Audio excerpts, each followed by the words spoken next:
কিছু কিছু স্বামী স্ত্রীকে এমনভাবে আঘাত দিয়ে কথা বলে মনে হয় তার স্ত্রী দুনিয়ায় না থাকলে সে খুশি হবে, কিন্তু তারা জানে না ছোট ছোট কথাগুলো স্ত্রীর মনে কতটা কষ্ট দেয়। কারণ বিয়ের পর মেয়েরা সবথেকে বেশি আপন ভাবে নিজের স্বামীকে, কিন্তু কিছু কিছু সময় এই আপন মানুষগুলোই বেঁচে থাকার ইচ্ছেটা হারিয়ে ফেলে। মাঝে মাঝে ভাবি, কিসের স্বামী, কিসের সংসার, কিসের সন্তান, সবকিছু আমার হলেও আমি কারো না। একটা মেয়ে তার সারা জীবন উৎসর্গ করলেও দিন শেষে কারোরই মন ভরাতে পারে না, না স্বামীর, না সন্তানের, আর না অন্য কারো। অথচ সেই মেয়েই গোটা জীবন শেষ করে দেয় স্বামী, সন্তান আর সংসারের পিছনে।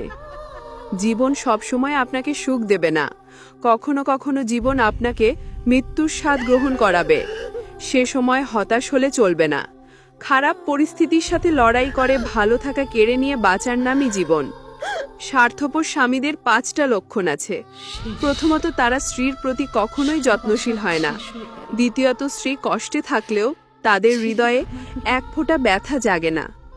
তৃতীয়ত, যতই ত্যাগ করুক, যতই চেষ্টা করুক, স্ত্রীকে নিয়ে তারা কখনোই সন্তুষ্ট থাকে না।